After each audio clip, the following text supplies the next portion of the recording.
5 साल तक नरेंद्र ने गुरु को करीब से देखा। कभी खुद को अंधविश्वास, अंधश्रद्धा से प्रभावित नहीं होने दिया। हमेशा श्री रामकृष्ण के शब्दों और कार्यों को तर्क की कसौटी पर परखा। श्री रामकृष्ण को अपने गुरु और आध्यात्मिक जीवन के आदर्श के रूप में जब आपसी स्वीकृति बनी तो यह पूरे दिल से अंतिम और अपरिवर्तनीय थी। गुरु भी एक ऐसे शिष्य को पाकर बहुत प्रसन्न हुए जो संदेह करता था, बात को गहराई तक समझने के बाद ही मानता था, और वह जानते थे कि नरेन ही वे व्यक्ति है जो उनका संदेश दुनिया तक पहुंचाएगा। अपने गुरु की चिर समाधि के बाद नरेंद्र और उनके साथियों ने किस तरह ठाकुर की सीख को, उनके संदेश को लोगों तक पहुंचाने का प्रयास किया। कैसी रही उनकी शुरुआत? आइए सुनते हैं स्वयं की खोज स्वामी विवेकानंद की जीवन गाथा में आज की कहानी, रामकृष्ण मठ की स्थापना। जब श्री रामकृष्ण ने अंतिम दिनों में नरेंद्र नाथ को अपनी कई आध्यात्मिक शक्तियां हस्तांतरित करने का प्रस्ताव रखा था, वह शक्तियां जो उन्होंने अपने तपस्वी अनुशासन और भगवान के दर्शन के परिणाम स्वरूप हासिल की थी, तब नरेंद्र ने ठाकुर से पूछा, क्या यह शक्तियां मुझे ईश्वर का एहसास कराने में मदद करेंगी? ठाकुर ने कहा, नहीं रे, लेकिन यह शक्तियां आध्यात्मिक शिक्षक के रूप में तुम्हारे भविष्य के काम में तुम्हारी सहायता कर सकती हैं। तब नरेंद्र ने तर्क किया, पहले मुझे भगवान का एहसास तो होने दो, फिर शायद मुझे पता चलेगा कि मुझे अलौकिक शक्तियां चाहिए या नहीं।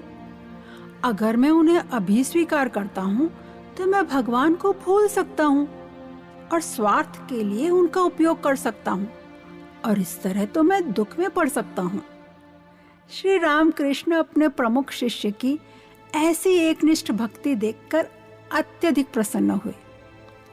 अगस्त 1886 में ठाकुर के देह त्याग के कुछ दिनों बाद नरेंद्र और उनके साथियों ने कोशीपुर का उद्यान भवन छोड़ दिया। कुछ युवक श्री मां के साथ वृंदावन चले गए, बाकी सब अपने घर लौटकर दूसरे कामों में लग गए। सभी शिष्यों का ध्यान रखने की और संभालने की जिम्मेदारी जो ठाकुर ने नरेंद्र को दी थी, इस समय उस आदेश को निभाने की संभावना नरेंद्र को नहीं दिख रही थी। संसार त्यागी होने से उन लोगों के खास बंधु बांधव भी नहीं थे। ठाकुर के जाने के बाद इस तरह अद्भुत चिंतन में आस्था रखने वाले उन किशोरों की बात भला कौन सुनता? लोगों के सामने जब 12-15 नौजवान बड़े बड़े आदर्शों की बात करते और कहते कि श्री रामकृष्ण के आदर्शों को उन्होंने अपने जीवन में उतार लेने का दृढ़ संकल्प किया है, सभी उन पर हंसते थे। अब यह हंसी धीरे धीरे गंभीर होकर अत्याचार में बदलने लगी। एक दिन सुरेंद्रनाथ मिश्र, जिन्हें सभी सुरेश कहकर बुलाते थे, जो ठाकुर के पास दक्षिणेश्वर में भी सहयोग देते थे, जब ध्यान में बैठे, ठाकुर ने उन्हें दिव्य दर्शन देकर कहा, तो क्या कर रहा है सुरेश? मेरे सभी बच्चे राह भटक रहे हैं, पहले उनकी कोई व्यवस्था कर। यह सुनते ही सुरेश ने नरेंद्र से मिलकर कातर भाव में कहा, भाई, एक आश्रम बनाओ जहां श्री रामकृष्ण का चित्र रखकर नियमानुसार पूजा अर्चना हो सके, जहां तुम भक्तगण एक स्थान पर रह सको। मैं पहले जैसे सेवा के लिए मदद करता था, वह अब भी जारी रखूंगा। इस तरह बरानगर के गंगा तट के समीप एक जर्जर भवन, जिसे लोग भूतहा मकान भी कहते थे, को 11 रुपए के मासिक किराए पर लिया गया। वहां की व्यवस्था की जिम्मेदारी सुरेंद्रनाथ ने ले ली। नरेंद्रनाथ सहित ठाकुर के लगभग 15 शिष्य उत्तरी कलकत्ता के बरानगर के इस जीर्ण शीर्ण इमारत में एक साथ रहने लगे, जिसका नाम रामकृष्ण मठ रखा गया। ठाकुर के बाद केवल बलराम, सुरेश, मास्टर और चुन्नी बाबू, ये लोग ही विपत्ति में साथी रह गए। अब मकान हो जाने पर बाकी सभी साथियों को वापसी का बुलावा भेजा और इस बरानगर मठ रामकृष्ण मठ की स्थापना से साथियों की संख्या बढ़ने लगी।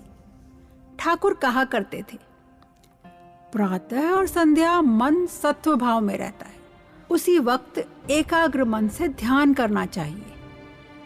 वे सब बरानगर मठ में भोर 3 बजे जाग जाते। शौच आदि के बाद कोई नहा कर, कोई बिना नहाए ही ठाकुर घर में जाकर जप ध्यान में डूब जाते।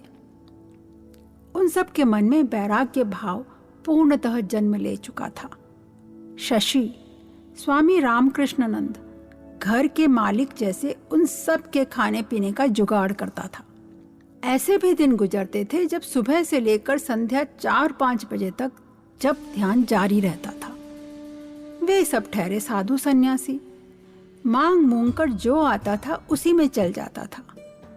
कभी अभाव की वजह से वे मठ बंद कर देने के लिए भी बहस करते थे, लेकिन शशि इसके लिए बिल्कुल भी राजी नहीं हुआ।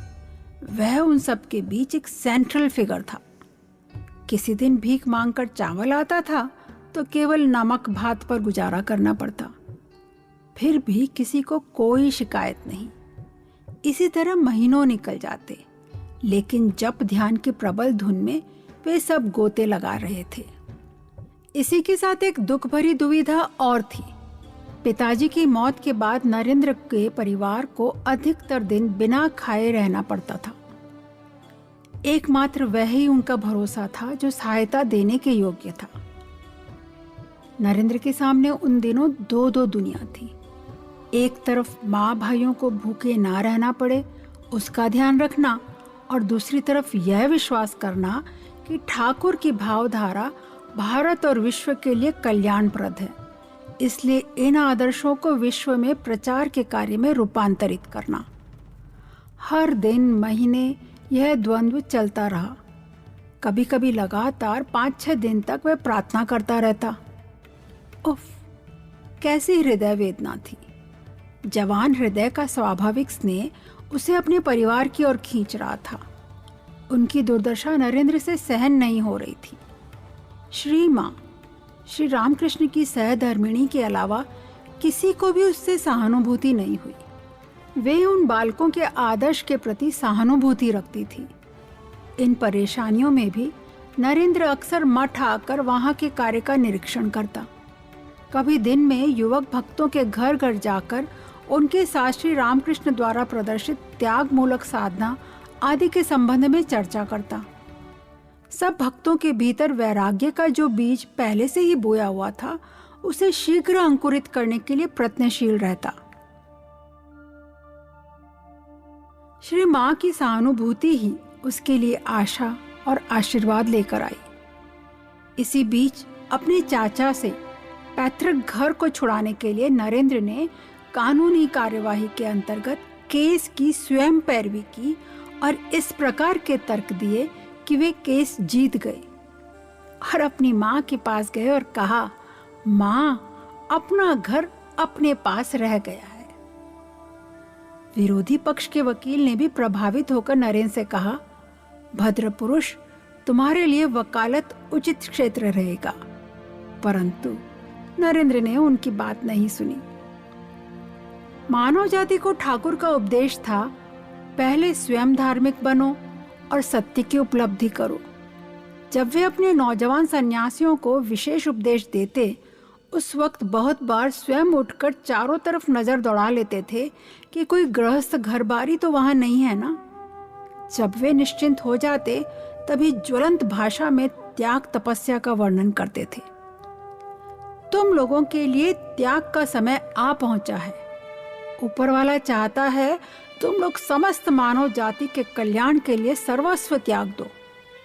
कहने के साथ करके भी दिखाओ। काम करो, कूद पड़ो, त्यागी बनकर जगत का उद्धार करो। नरेंद्र मन से यह विश्वास करता था कि ठाकुर की भावधारा एक दिन समस्त भारत को युक्ति परायण रैशनलाइज कर देगी, और यही भावधारा विभिन्न देश और जातियों का कल्याण करेगी। इसी विश्वास ने नरेंद्र के मन में इस ठोस विचार को जन्म दे दिया कि लोक कल्याण के इस सपने को पूरा होने देने के लिए अपने परिवार को त्याग देना बेहतर है। त्याग के बिना दुनिया का कोई कार्य संपन्न नहीं होता, इसके अलावा और कोई राह नहीं है। कितना विराट मूल्य था ये, साथ ही कैसी भीषण वेदना भी। ठाकुर के चरणों में नरेंद्र ने चंद नौजवानों के साथ एकत्र होकर त्याग की भावधारा प्राप्त की थी। 16 वर्ष की उम्र में वह रामकृष्ण के पास गया था। संसार त्याग की प्रबल उत्प्रेरणा से ही तो नरेंद्र और उनके हमउम्र 12-15 साथी संसार त्यागी बने। वे सब संग्राम में कूद पड़े। सबने मिलकर इस आदर्श प्रचार की योजना बनाई। सिर्फ प्रचार ही नहीं, इस आदर्श को वास्तविक रूप भी देना चाहा।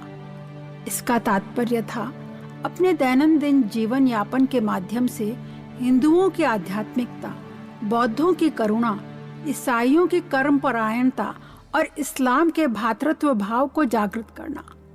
उन्होंने संकल्प किया, इसी पल से हम सब एक विश्वजनीन धर्म प्रवर्तन करेंगे, अब विलंब नहीं करेंगे। अपने बाद के वर्षों में नरेंद्र ने अपने स्वयं के आध्यात्मिक दृष्टिकोण की तुलना अपने गुरु के दृष्टिकोण से करते हुए कई बार कहा। वह भीतर से एक ज्ञानी थे, लेकिन बाहर एक भक्त थे।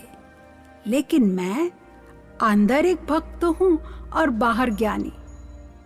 उनका तात्पर्य यह था कि रामकृष्ण की विशाल बुद्धि भक्ति की एक पतली परत के नीचे छिपी हुई थी और नरेंद्र की भक्ति प्रकृति ज्ञान के आवरण से ढकी हुई थी।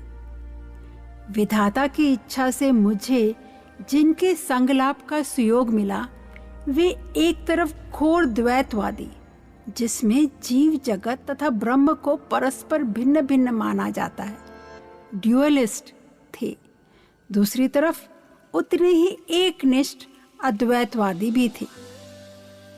एक और जैसे वे परम भक्त थे, दूसरी तरफ परम ज्ञानी थे। इसी इंसान से ही शिक्षा पाकर मैंने किसी का भी अंधानुकरण न करके अपने ढंग से उपनिषद और अन्य शास्त्रों को जानना समझना सीखा है। इस बारे में जो थोड़ी बहुत खोज की है, उससे मैं इसी निष्कर्ष पर पहुंचा हूं कि ये सब शास्त्र वाक्य परस्पर एक ही हैं। यह थी नरेंद्रनाथ दत्त की अपने साथियों के साथ श्री रामकृष्ण परमहंस के सिद्धांतों को जन जन फैलाने की शुरुआत, जो हुई बरानगर मठ से। इसके आगे का सफर कैसा रहा, जरूर सुने। स्वयं की खोज स्वामी विवेकानंद की जीवन गाथा की अगली कहानी में एपिलॉग मीडिया के सौजन्य से आपके फेवरेट पॉडकास्ट स्टेशंस पर।